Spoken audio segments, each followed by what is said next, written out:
सो hey everyone, last chapter हमने छोड़ा था जहाँ ईसा ने अपने सेकंड पेरेंट का जिक्र किया था, जिसका नाम कोई और नहीं बल्कि लान वांग ईबो था। अब उसके आगे ठीक 1 घंटे 10 मिनट के बाद एक शानदार आलीशान गाड़ी धड़धड़ाती हुई तेज रफ्तार में उस छोटे से स्कूल गेट के बाहर आकर लग जाती है।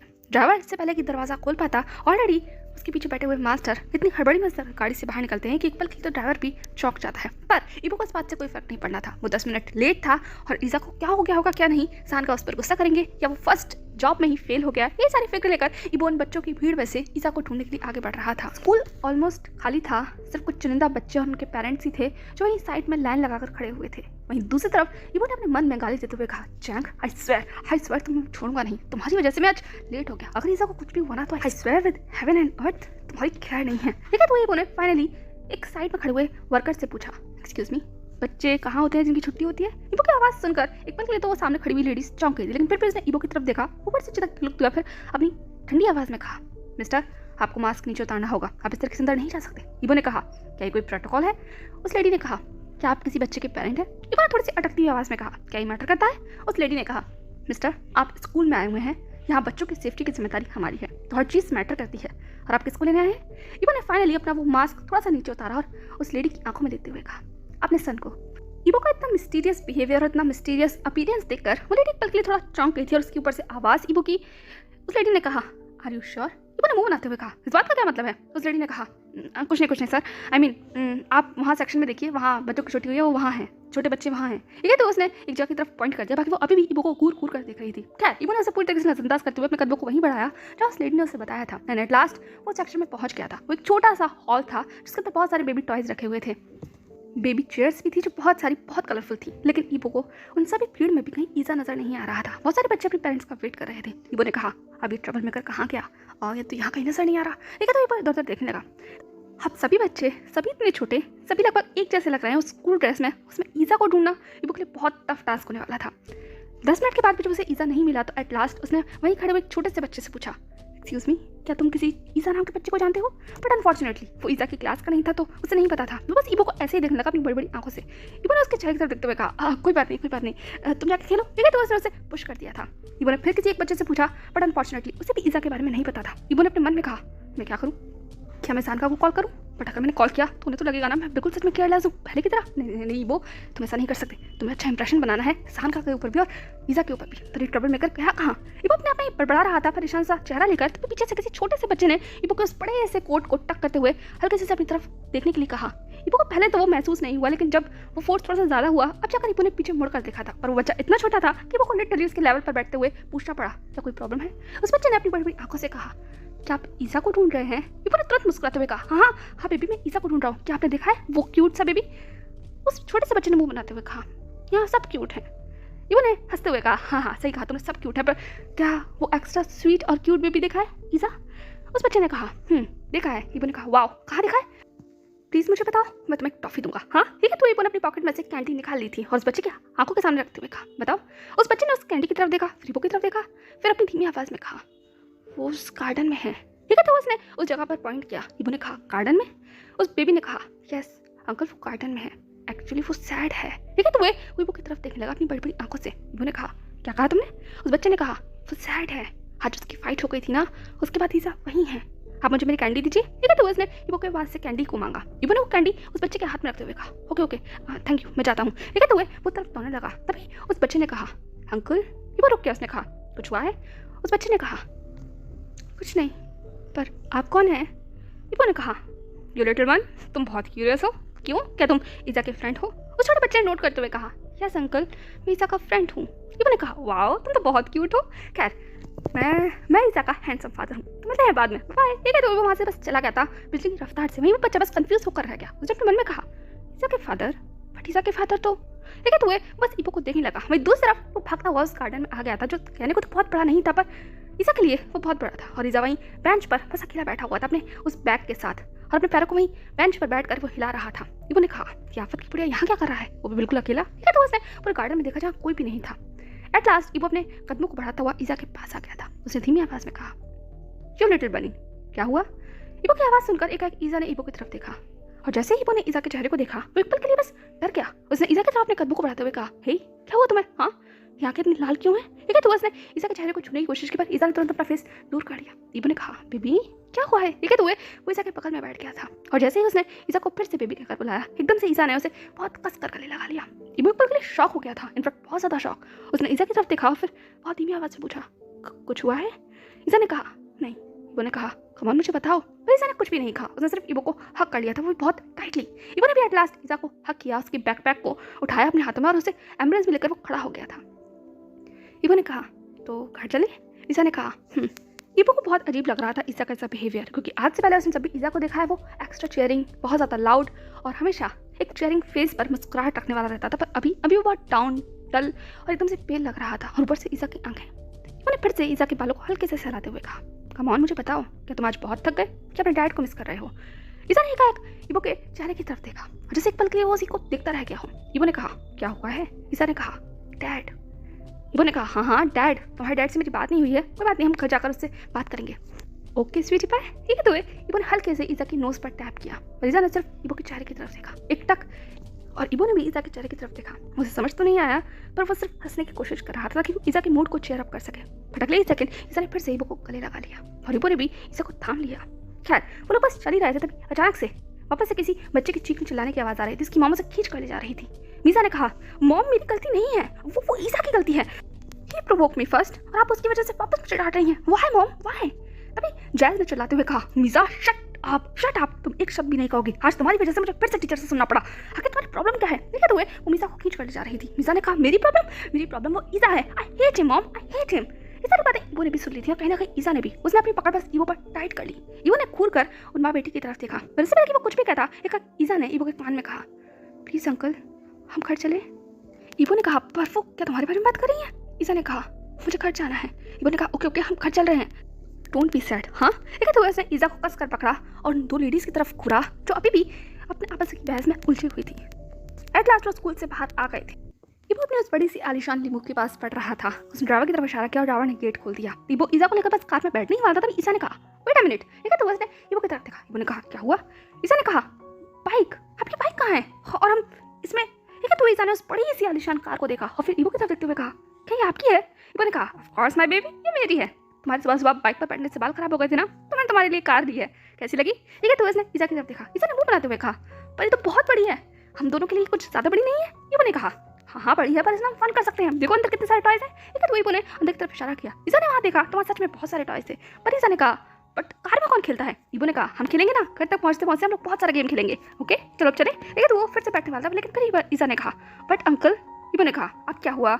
ईसा ने कहा, पर ये कार हमारे घर तक पहुँचेगी कैसे? इबो ने कहा, मतलब? ईसा ने कहा, बहुत जल्द पता चल जाएगा आपको, चलते हैं। ठीक है, तो ईसा फाइनली इबो की गोद से फुदकता हुआ वहाँ कार के अंदर जाकर बैठ गया था, जो कि सच में आलीशान थी, ना सिर्फ बाहर से बल्कि अंदर से भी वो एक्सीलेंट थी। इनफैक्ट हद से ज़्यादा कंफर्टेबल एंड लेविश लाइटिंग के साथ। ईसा ने हर तरफ देखा, फिर से इबो की तरफ देखा, फिर से उन टॉयज की तरफ देखा जो एक्स्ट्रा क्यूट सॉफ्ट फ्लफ सारे प्लूशीज थे। इबो ने कहा, पसंद आया? ठीक है, तो उसने गेट लगा लिया था। ईसा ने इबो की तरफ देखते हुए कहा, क्या आपके पास भी कोई चाइल्ड है? इबो ने मुंह बनाते हुए कहा, क्या तुम्हें मैं बहुत ओल्ड लगता हूँ? ईसा ने कहा, व्हाट यू मीन? क्या जिनके पास चाइल्ड होते हैं वो ओल्ड होते हैं? इबो ने मुंह बनाते हुए कहा, नहीं मैंने ऐसा तो नहीं कहा, मेरे जान का तो कितने हैंडसम है और स्मार्ट है, अभी भी वो सच में बहुत ब्यूटीफुल है। ठीक है, तो इबो अपने ख्यालों की दुनिया में खो गया था। ईसा ने मुंह बनाते हुए कहा, आप मेरे डैड को बीच में क्यों लेकर आ रहे हैं? इबो ने कहा, नहीं कुछ नहीं, खैर ये सारे टॉयज तुम्हारे लिए हैं। ईसा ने कहा, मेरे लिए? इबो ने कहा, हाँ तुम्हारे लिए। तुमने कहा था ना उस दिन कि तुम्हें बहुत सारे टॉयज चाहिए, तो ये सारे तुम्हारे लिए हैं, और भी बहुत सारे हैं लेकिन वो घर पर आएंगे। ईसा ने कहा, आपने ये सब कुछ सच में मेरे लिए खरीदा?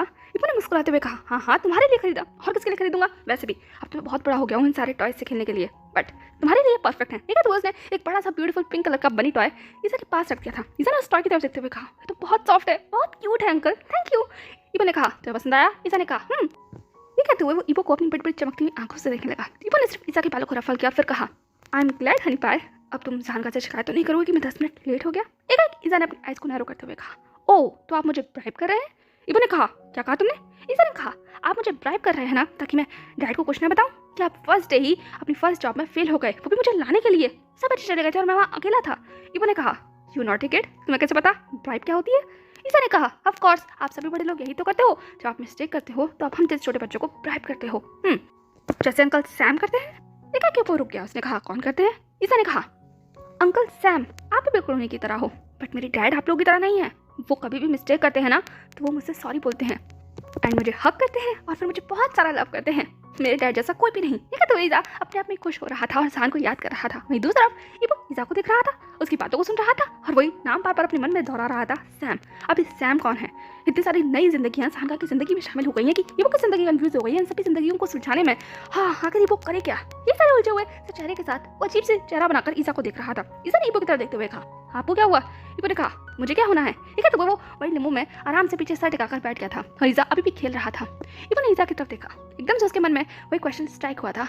अभी ईज़ा का मूड थोड़ी देर पहले कैसा था, कितना सैड लग रहा था, वो लड़की क्या कह रही थी, ये सारी चीजें इबो के दिमाग में चल रही थी। पर वो ईज़ा से पूछकर उसे वापस डिस्टर्ब नहीं करना चाहता था, इसलिए वो दोनों बस आपस में खेलते हुए नोकझोंक करते हुए एट लास्ट उस एले पर पहुंच गए थे जहां ऑफ कोर्स जान और ईज़ा का घर है। बट जैसा ईज़ा ने कहा था, अब इबो को पता चला था कि असल में ईज़ा का मतलब क्या था। ड्राइवर ने गाड़ी को बहुत देर से एक जगह पर रोक रखा था। इबो ने कहा, प्रॉब्लम क्या है? ड्राइवर ने सिर्फ एक हेल्पलेस लुक के साथ कहा, सर ये एले बहुत सकरी है और हमारी गाड़ी बहुत बड़ी है, हमें नहीं लगता कि हम अपनी गाड़ी को ज़्यादा आगे तक ले जा पाएंगे, बहुत मुश्किल होने वाली है। इबो ने कहा, ऐसे कैसे? अभी तो जान का घर बहुत दूर है ना दूर है ना। ठीक है, तो वो उस खिड़की को खोलकर बाहर की तरफ देखने लगा। ईज़ा ने लगभग चकल करते हुए कहा, मैंने तो पहले ही कहा था ये गाड़ी की हमें ज़रूरत नहीं है, क्या आपको अंदाज़ा नहीं हुआ था जब आप अपनी बाइक से हमारे घर आए थे? तो इबो ने ईज़ा की तरफ ग्लेयर करते हुए कहा, हे लिटिल वन, क्या तुम बाय एनी चांस मुझे टॉन्ट कर रहे हो? ईज़ा ने सिर्फ मुंह बनाते हुए कहा, मैं आपको टॉन्ट नहीं कर रहा हूँ, मैं तो रियलिटी बोल रहा हूँ, आपको ही पहले बाइक से आना चाहिए था। इबो ने कहा, पर ये तो कंफर्टेबल है ना, इसलिए मैं तुम्हारे लिए कार लेकर आया। ईज़ा ने कहा, तो हम छोटी कार में भी यहाँ आ सकते थे या फिर बस में, जैसे मैं डैड के साथ आता हूँ। आपको ये बड़ी सी कार लाने की जरूरत नहीं थी, यहाँ बहुत ट्रैफिक लग जाएगा, ये बहुत छोटी गली है। ठीक है, तो ईज़ा बड़ी सी खिड़की से बाहर देखने लगा। तभी इबो ने फाइनली उस गाड़ी में से उतरकर सामने के माहौल को जांचने की कोशिश की कि वाकई सच में उसकी गाड़ी आगे जा सकती है या नहीं। एंड एट लास्ट जैसे ही वो बाहर उतरा, उसे समझ आ गया था कि उसने कितनी बड़ी ब्लंडर मिस्टेक कर दी है। यहाँ से तो कार बिल्कुल भी किसी कीमत पे आगे नहीं जा सकती और पीछे भी कैसे लौटेगी ये भी उसे नहीं पता। और अब धीरे धीरे कर लोगों की भीड़ भी वहाँ बढ़ती जा रही है। इबो ने इधर देखा, तभी उसे ईज़ा वहीं खिड़की से झांकता हुआ नजर आया। वो बिल्कुल उस खिड़की से झांकता हुआ कोई छोटा सा पपी लग रहा था। इबो ने कहा, आई थिंक तुम सही कह रहे थे। ठीक है, तो उसने उस खिड़की को नीचे किया, ईज़ा को इस खिड़की में से बाहर निकाला, ईज़ा का बैग लिया और फिर ड्राइवर की तरफ देखते हुए कहा, कार ऑफिस ले जाना, हम जा रहे हैं यहाँ से। ड्राइवर ने कहा, सर? इबो ने कहा, सब कुछ देख लेना। ठीक है, तो वो उस ड्राइवर को वहीं ऐसे ही बीच में छोड़कर बस आगे चला जा रहा था। वहीं ईज़ा सिर्फ उस ड्राइवर को हेल्पलेस लुक दे रहा था। फिर उसने इबो की तरफ देखते हुए कहा, आप सबको परेशान करते हैं। इबो ने कहा, ये उसकी ड्यूटी है। ईज़ा ने कहा, बट वो अंकल। इबो ने कहा, ज़्यादा मत सोचो, ये उसकी ड्यूटी है, वो कर लेगा, एंड डोंट वरी, हम घर चलते हैं। ठीक है, तो इबो पैदल पैदल घर चल रहा था। तभी रास्ते में उन्हें आंट मैरी दिखती हैं। आंट मैरी ने ईज़ा की तरफ देखते हुए कहा, हे लवली, तुम घर आ गए? ईज़ा ने कहा, आंट मैरी। ठीक है, तो वो बस गिगल करने लगा। आंट मैरी ने कहा, हनी, अंकल के साथ आए हो तुम? इबो ने आंट मैरी की तरफ देखा। मुझे याद तो नहीं है आंट मैरी कौन है, क्योंकि उस दिन वो नशे में था और उस दिन के बाद से आंट मैरी से मुलाकात नहीं हुई। इबो को इस तरीके से देखते हुए देखकर आंट मैरी ने हंसते हुए कहा, डोंट वरी, मैं ईज़ा की नैनी की तरह हूँ, तो यंग मैन फील फ्री। ठीक है, तो वो मुस्कुराकर इबो की तरफ देखने लगी। इबो ने ऑकवर्डली चेहरा बनाते हुए कहा, ओह, तो आप नैनी हैं? ईज़ा ने कहा, आंट मैरी, योजा कहाँ है? आंट मैरी ने कहा, योजा वो घर पर है सुजन आंटी के साथ। ईज़ा ने चौंकते हुए कहा, वाओ, सुजन आंटी के साथ? तो क्या डैड भी घर पर है? आंट मैरी ने कहा, सॉरी बेबी, पर तुम्हारे डैड का तो मैंने नहीं देखा, इनफैक्ट मैंने मॉर्निंग से नहीं देखा। इबो ने कहा, जान का घर पर नहीं है? आंट मैरी ने इबो की तरफ देखा और फिर कहा, जान? इबो ने कहा, ओह सॉरी, आई मीन सियन घर पर नहीं है, सियन का घर पर नहीं है। आंट मैरी ने कहा, ओह सियन वो नहीं है घर पर, मैंने उसे नहीं देखा। इबो ने कहा, ओह। ईज़ा ने कहा, जरूर डैड वर्क पर होंगे। ओके आंटी, थैंक यू, अब आप जा सकती हैं, मैं भी जा रहा हूँ घर, बाय। ठीक है, तो ईज़ा ने आंट मैरी को बाय किया। आंट मैरी ने भी सिर्फ मुस्कुराकर अपने कदमों को आगे बढ़ा लिया था। वो मार्केट जा रही थी ग्रॉसरी शॉपिंग करने के लिए। वहीं इबो ईज़ा को गोदी में लेकर फाइनली घर पर आ गया था। वो स्टेयर से नीचे उतरता है, बाहर काफी स्नो थी और इबो के पैर वहीं बर्फ में धंस रहे थे। ईज़ा ने कहा, अंकल मुझे नीचे उतार दीजिए ना। इबो ने कहा कि मैं तुम्हें नीचे बिल्कुल भी नहीं उतारूंगा, यहाँ कितनी बर्फ है, तुम फिसल जाओगे। ईज़ा ने कहा, अंकल ये मेरा घर है, मैं कैसे फिसल सकता हूँ, मैं तो यहाँ खेलता हूँ। इबो ने कहा, मुझे कुछ नहीं सुनना, मैं तुम्हें सही सलामत घर लेकर जाना चाहता हूँ, मैं जान का से डांट नहीं खाना चाहता। ईज़ा ने हंसते हुए कहा, ओह, तो आप डैड से डरते हैं? इबो ने कहा, तुम्हें बड़ा मजा आ रहा है। ठीक है, तू उसके बालों को बिगाड़ने लगा। एट लास्ट वो घर पर पहुंच गए थे, पर घर पर ताला लगा हुआ था। इबो ने मुंह बनाते हुए कहा, अब हम अंदर कैसे जाएंगे? ईज़ा ने कहा, अब तो मुझे नीचे उतारिए। इबो ने कहा, मैंने पूछा हम अंदर कैसे जाएंगे, मैं तुम्हें नीचे नहीं उतारूंगा। ईज़ा ने कहा, मुझे नीचे उतारिए, मुझे पता है घर कैसे खुलेगा। इबो ने कहा, आर यू श्योर, कोई मस्ती नहीं करोगे ना? ईज़ा ने कहा, ओहो, मैं नहीं मस्ती करूंगा, नीचे उतारिए मुझे। ठीक है, तो एट लास्ट इबो ने ईज़ा को नानुकुर करते हुए नीचे उतार ही दिया था। और जैसे ही छोटा ईज़ा जमीन पर फुदकता है, वो फुदकता हुआ बस इधर से उधर घूमने लगता है। इबो ने कहा, हे ईज़ा, क्या कर रहे हो तुम? पर ईज़ा ने कहा, अंकल मैं सिर्फ चाबी ढूंढ रहा हूँ, डोंट वरी। ठीक है, तो वो वहीं फ्लावर पॉट के पीछे जाने लगा। इबो ने कहा, कहाँ जा रहे हो तुम? पर ईज़ा ने सिर्फ इबो को एक लुक दिया और एट लास्ट उसने एक फ्लावर पॉट को उठाकर उसने नीचे से चाबी निकाली और फिर इबो की तरफ दिखाते हुए कहा, ये लेने। ठीक है, तो वो इबो के पास आ गया था। इबो ने कहा, वाओ, तुम तो बहुत स्मार्ट हो। ईज़ा ने कहा, सिर्फ चाबी ढूंढने से कोई स्मार्ट हो जाता है अंकल? इबो ने कहा, व्हाट यू मीन? ईज़ा ने कहा, मुझे तो लगा था पजल सॉल्व करने वाले, रिडल सॉल्व करने वाले और जो स्टूडेंट्स एग्जाम में अच्छे मार्क्स लेकर आते हैं वही स्मार्ट होते हैं। ईसा की अच्छी बातें सुनकर ईबो का मुंह बन गया। उसने कहा तुम तो बहुत बोलते हो। ठीक है, तो उसने ईसा के हाथों में से चाबी ली एंड एट लास्ट उसने दरवाजा खोल दिया था और ईसा को फिर से हाथ में पकड़कर वो अंदर ले आया था। घर पूरी तरीके से शांत था, बहुत ज़्यादा शांत। ईसा ने तुरंत अपने शूज़ को उतारा, रैक में रखा, वहाँ से अपने छोटे छोटे स्लीपर्स निकाले, अपने बैग को वहीं साइड में रखा, अपनी जैकेट को उतारकर वहीं साइड में स्टैंड पर टंगाया और वो आगे बढ़ गया। वहीं ईबो सब कुछ देख रहा था, वो भी अपना मुंह खोलकर और आंखें बड़ी बड़ी कर। ईसा ने कहा कम ऑन अंकल, गेट बंद कर दीजिए वरना हवा और बर्फ अंदर आ जाएगी। ईबो ने कहा हाँ कर रहा हूँ। ठीक है, तो उसने दरवाजा बंद किया और अब उसे समझ नहीं आ रहा था कि उसे क्या करना चाहिए। उसने तो बूट पहन रखे हैं पैरों में। ईबो को इस तरह से कंफ्यूज देखकर ईसा ने अपने सर को पटकते हुए कहा ओ माय गॉड अंकल आप डम हैं, अपने शूज़ उतारकर वहीं रैक में रख दीजिए और वहीं से स्लीपर पहन लीजिए। डैड के साइड में एक एक्स्ट्रा स्लीपर होंगे गेस्ट के लिए। ईबो ने कहा डैड के स्लीपर भी यहाँ है। ठीक है, तो ईसा को देखने लगा। ईसा ने कहा ऑफ कोर्स ही घर हमारा है तो डैड के स्लीपर भी वहीं होंगे ना। ठीक है, तो वो आगे बढ़ गया था और ईबो का खुराफाती दिमाग पर फिर से चलने लगा। उसने अपने कोट को वहीं उतारकर स्टैंड में रखा, अपने बूट्स को उतारा और एट लास्ट उसने स्लीपर की तरफ देखा जो एग्जैक्टली ईसा जैसे थे बट बड़े साइज में। ईबो ने एक डेविलिश सी मुस्कुराहट दी, उन स्लीपर्स को निकाला, उनमें अपने पाँव को डाला और बिल्कुल फुल स्वैग में वो घर के अंदर आ गया था। उसने ईसा की तरफ देखते हुए कहा ये स्लीपर तो बहुत कंफर्टेबल है। ठीक है, तो वो उन चप्पलों को देखने लगा। ईसा ने ईबो के स्लीपर को देखा और ईबो की तरफ देखते हुए चिल्लाकर कहा वो मेरे डैड के हैं, उन्हें उतारिए। ठीक है, तो वो ईबो के पीछे भागने लगा पर ईबो वो भी आगे भागने लगा। उसने कहा मैं नहीं उतारूंगा, ये सांगा के हैं और ये मुझे बहुत फिट आ रहे हैं, मैं तो नहीं पहनूंगा। ईसा ने वो बताते हुए कहा वो फिट नहीं आ रहे हैं, आप उन्हें तोड़ दोगे, आप उन्हें उतारिए प्लीज उतारिए। पर ईबो वो तो बिल्कुल सुनने वाला नहीं था। वो बच्चों की तरह घर में भाग रहा था, उसके पीछे पीछे ईसा। एट लास्ट पूरे घर में उड़दंग मचाने के बाद दोनों के दोनों थक हार कर बस काउच पर बैठ गए थे। ईसा ने कहा आप बहुत अजीब हैं। ईबो ने कहा वो तो मैं जानता हूँ, खैर आप तुम थक गए हो क्या? ईसा ने कहा ऑफ कोर्स थक गया हूँ, मैं आपके पीछे भाग रहा था, मैं स्कूल से आया था और आपने मुझे हाँ। ठीक है, तो उसने एक लंबी सांस ली। ईबो ने कहा आई थिंक हमें कुछ खाना चाहिए, मुझे भूख लग रही है। ईसा ने तुरंत ईबो की तरफ क्लियर करते हुए कहा सोचिएगा भी मत, वापस मत सोचिएगा किचन में जाने के बारे में, वरना इस बार मैं डैड साहब की कंप्लेन करूंगा क्योंकि मुझे किचन दोबारा साफ नहीं करनी। ईबो ने ईसा की तरफ घूर कर कहा ओके ठीक है मैं नहीं जा रहा किचन में, एंड वैसे भी मुझे भी दोबारा जानका की डांट नहीं सुनी, आई थिंक हमें ऑर्डर करना चाहिए। ईसा ने कहा ऑर्डर? ईबो ने कहा हाँ ऑनलाइन ऑर्डर करते हैं, बताओ तुम्हें क्या खाना है। ठीक है, तो उसने अपना फोन बाहर निकाल लिया था। ईसा ने कहा बट डैड को अच्छा नहीं लगता जब मैं बाहर का खाना खाता हूँ, तो वो कहते हैं वो अनहेल्दी होता है। ईबो ने कहा कभी कभी खाने में कोई प्रॉब्लम नहीं है और मैं तो डेली खाता हूँ, सो डोंट वरी, हम कभी कभी खा सकते हैं, मैं तुम्हारे लिए कुछ हेल्दी मील ही ऑर्डर करूँगा। ईसा ने कहा बट ईबो ने कहा डोंट वरी, मुझे बताओ तुम्हें क्या खाना है, क्या मैं तुम्हारे लिए पिज्जा ऑर्डर करूँ या फिर फ्रेंच फ्राइज या फिर बर्गर या फिर। पर इस वजह की वो कुछ भी कहता एक घर की बेल बजती है। ईसा ने कहा डैड आ गए। ये तो वो तुरंत फ्लोर से उतरता है और भागते हुए उस गेट की तरफ दौड़ता है। ईबो ने कहा रुक जाओ, गिर जाओगे तुम।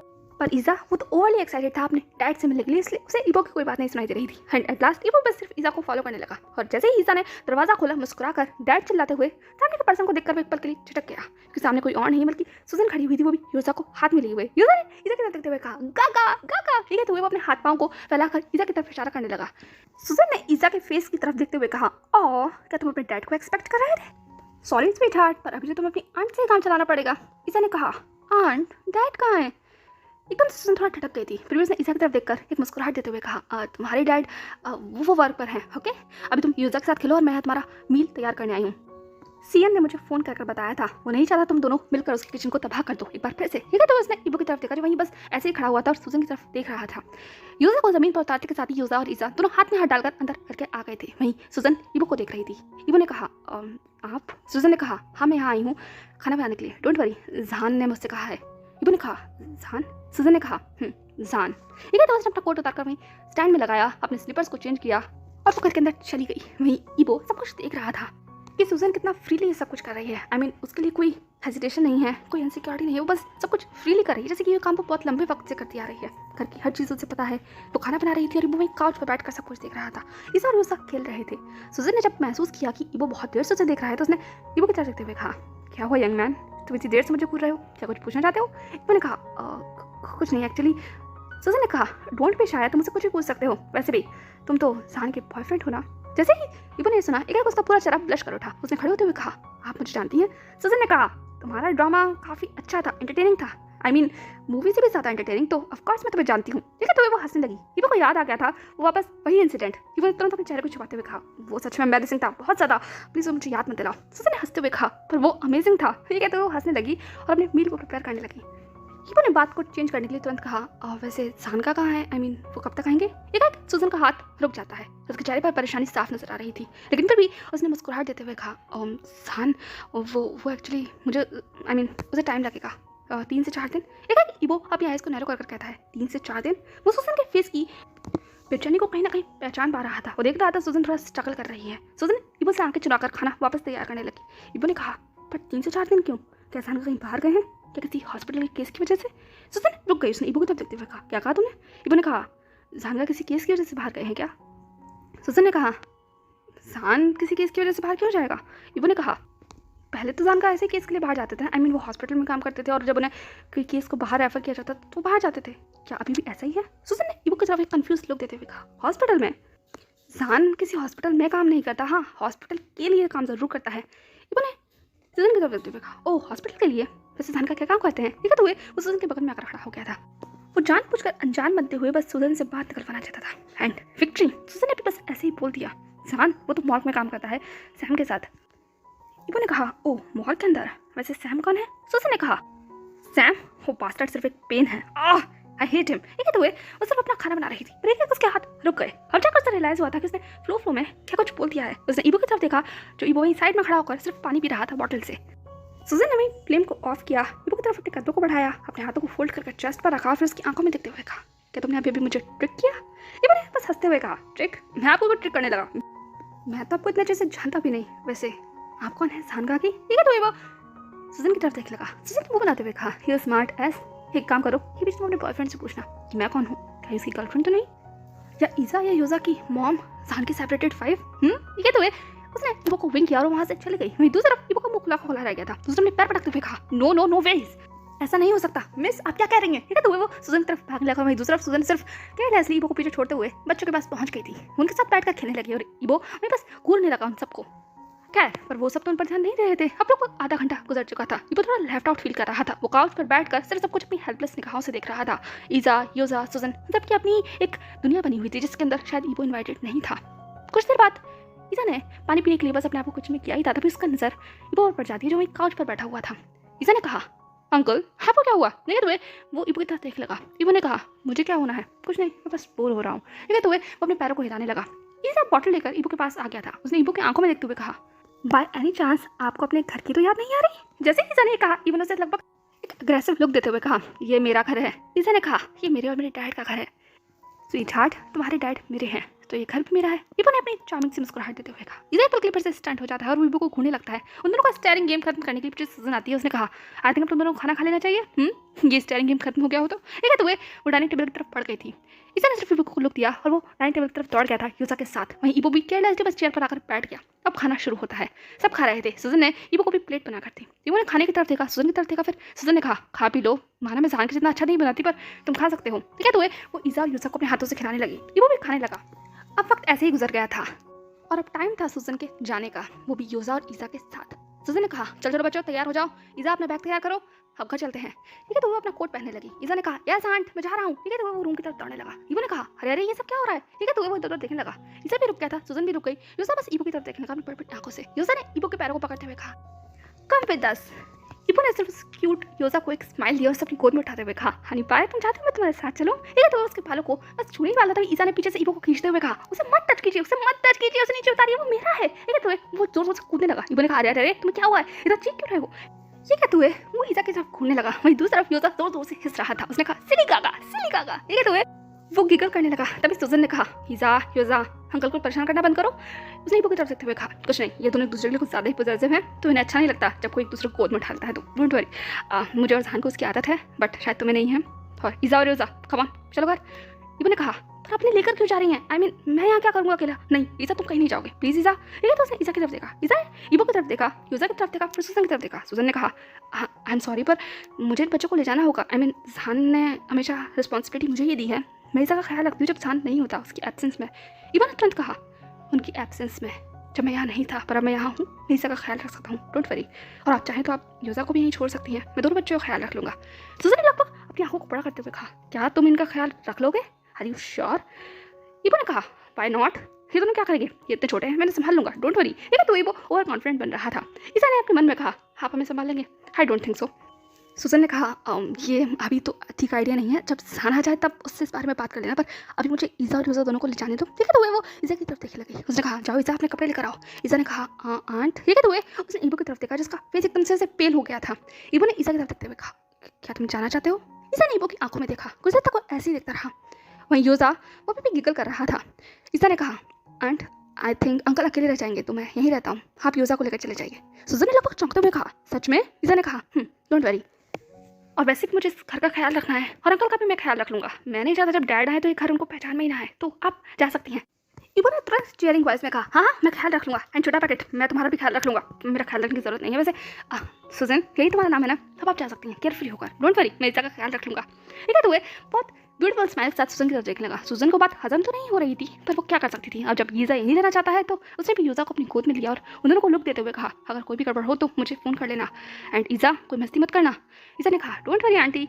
फिर सुजन ने इबो की तरफ देखते हुए कहा, एंड तुम भी? इबो ने कहा, मैं मस्ती क्यों करने लगा, मैं कोई बच्चा थोड़ी हूँ। ठीक है, तो वो सुजन की तरफ देख रहा था। सुजन ने सिर्फ एक ऑकवर्डली मुस्कुराहट देते हुए कहा, हाँ आई थिंक सो, हाँ खैर मैं चलती हूँ, बाय। ठीक है, तो उसने यूज़ा को पकड़ा, अपना कोट पहना एंड एट लास्ट ने गेट खोलकर खुद को बाहर कर लिया था।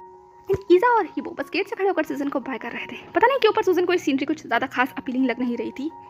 इन दोनों शैतानों पर शायद वो भरोसा नहीं कर सकती, पर अभी नहीं छोड़ने के अलावा उसके पास और कोई ऑप्शन भी नहीं है। उसे जॉब पर जाना है और इसलिए वो बस अपने रूम की तरफ चली गई। वहीं दूसरी तरफ फाइनली इबो ने गेट बंद कर दिया था और ईज़ा भी घर के अंदर आ गया था। इबो ने कहा, तो चैम्प अब क्या करना चाहिए? ठीक है, तो वो बस काउच पर आकर बैठ गए थे। ईज़ा ने कहा, मुझे अपना होमवर्क करना है। इबो ने कहा, होमवर्क? ये तो बहुत बोरिंग काम है। ईज़ा ने कहा, डैड गुस्सा करेंगे। इबो ने कहा, तुम्हारे डैड कुछ भी गुस्सा नहीं करेंगे, चलो गेम खेलते हैं। ईज़ा ने कहा, आपको नहीं पता पर डैड बहुत स्ट्रिक्ट है, मुझे मेरा होमवर्क करने दीजिए, उसके बाद देखते हैं। ठीक है, तो ईज़ा इबो को वहीं छोड़कर अपने रूम में भाग गया था। उसने अपना बैग खोला, अपनी नोटबुक्स बाहर निकाली और होमवर्क करने लगा। वहीं दूसरी तरफ इबो सिर्फ बोर में इसे कुछ देख रहा था, उसे समझ नहीं आता उसे क्या करना चाहिए। फाइनली 1 घंटे के बाद ईज़ा अपना होमवर्क कर फ्री हो चुका था और इबो के पास आता हुआ वो लगभग हंसने लगा, क्योंकि इबो बस बैठा बैठा सो रहा था। उसने इबो को देखते हुए कहा, हाँ अंकल आप सच में थक गए? इबो ने कहा, मैं थका नहीं हूँ, मैं बस बोर हो गया हूँ। ठीक है, तो वो अपनी बॉडी को स्ट्रेच करने लगा। ईज़ा ने कहा, ओके अब मैं फ्री हो गया हूँ, हम खेल सकते हैं। इबो ने कहा, ओके तो पर क्या खेलें हम? ईज़ा ने कहा, मेरे पास बहुत सारे टॉयज हैं, हम उनके साथ खेल सकते हैं, कम ऑन अंकल। ठीक है, तो उसने इबो को हाथ पकड़ा और उसे खींच कर अपने रूम में ले आया। इबो ईज़ा के रूम में आया था। वो रूम बिल्कुल किसी छोटे बच्चे या कोई छोटे से प्रिंस के जैसा था। वहाँ पर बहुत सारे टॉयज थे, छोटा सा कैंप बना हुआ था, ईज़ा का बेड था और उसके बेड के ऊपर सान और ईज़ा की बहुत ब्यूटीफुल पिक्चर लगी हुई थी, जिसमें ईज़ा बिल्कुल बस न्यू बॉर्न था, वो सान एम्ब्रेस में था। इबो के लिए तो बस स्टंट हो गया था इस फोटोग्राफ को देखकर। वो बस उसी फोटोग्राफ को ऐसे देखते रहता है। तभी ईज़ा ने कहा, अंकल कहाँ खो गए आप, चलिए हम यहाँ खेलते हैं। ठीक है, तो वो उस घर के अंदर घुस गया था। इबो ने कहा, तो मैंने लगता है घर मेरे लिए कुछ ज़्यादा ही छोटा है और मैं यहाँ क्या करूँगा? ईज़ा ने कहा, कम ऑन हम होम खेलेंगे। इबो ने उस घर के लेवल पर बैठते हुए कहा, होम ये क्या होता है? ईज़ा ने कहा, अरे अंदर तो आइए। ठीक है, तो वो इबो को अंदर बुलाने लगा। इबो ने थोड़ा हेजिटेशन किया था, लेकिन एट लास्ट वो उस घर के अंदर आ गया था। बहुत मुश्किल से ही सही, पर वो उस घर के अंदर एडजस्ट हो गया था।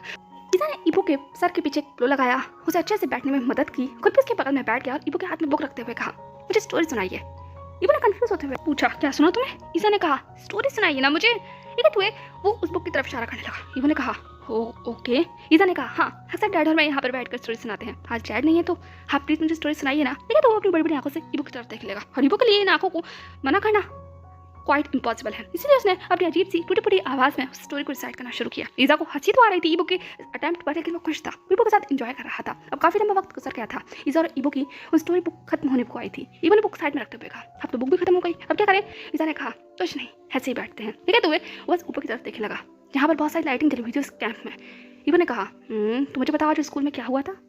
ईज़ा ने कहा, स्कूल में? ठीक है, तो इबो की तरफ देखने लगा। इबो ने कहा, मैं जानता हूँ तुम सैड थे, क्या किसी से कोई झगड़ा हुआ? ईज़ा एकदम से शांत हो गया। इबो ने कहा, मेरे साथ शेयर कर सकते हो, एंड क्वाइट श्योर मैं किसी को भी नहीं बताऊंगा, अगर तुम चाहते हो तो तुम्हारे डैड को भी नहीं। ठीक है, तो ईज़ा की आंखों में देखने लगा। ईज़ा बड़ी चौंक गया था। उसने इबो की तरफ देखते हुए कहा, आप डैड को भी नहीं बताएंगे?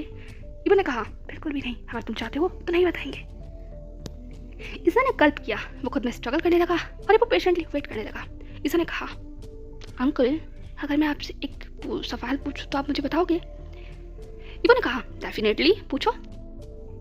ईज़ा ने इबो की आंखों में देखा, फिर बहुत धीमी आवाज में कहा, ये फैक्ट क्या होता है? इबो कंफ्यूज हो गया। उसने कहा, क्या? ईज़ा ने कहा, और ये सन ऑफ फैक्ट क्या होता है? जैसे ही ईज़ा ने सवाल पूछा, एक इबो के चेहरे का कलर एकदम से चेंज हो जाता है। उसकी आंखों में अग्रेशन और चेहरे पर गुस्सा नजर आ रहा था। ईज़ा भी इबो को देख रहा था। उसने कहा, बताइए ना अंकल, क्या आपको पता है कि सन ऑफ फैक्ट क्या होता है? सो हे एवरीवन, कैसा लगा आपको आज का ये पार्ट? जानती हूँ आज का ये पूरा पार्ट इबो और ईज़ा की पूरी बॉन्डिंग के ऊपर था। आई नो इन तीनों ट्रायो के बीच में हमारा सान मिसिंग था, बट सान भी जल्दी लौटेगा। देखते हैं तब तक क्या होता है। इबो और ईज़ा क्या दोनों की बॉन्डिंग सच में स्ट्रॉन्ग हो पाएगी। लेट्स सी नेक्स्ट चैप्टर में क्या होता है। तब तक वीडियो पसंद आया तो लाइक कर देना, चैनल को सब्सक्राइब कर देना एंड अपने ओपिनियन डेफिनेटली मेरे साथ शेयर करना। एंड या मैंने आपको बताया था ना, एक सेकंड चैनल मैंने ओपन किया है एट रे के नाम से, जिसके अंदर हम क्राइम, मिस्ट्री और थ्रिलर जैसी रियल स्टोरीज़ को शेयर करते हैं। तो अगर किसी को इंटरेस्ट हो तो वहाँ जाकर देख सकता है, लिंक मैं डिस्क्रिप्शन बॉक्स में दे दूँगी। Till then bye bye.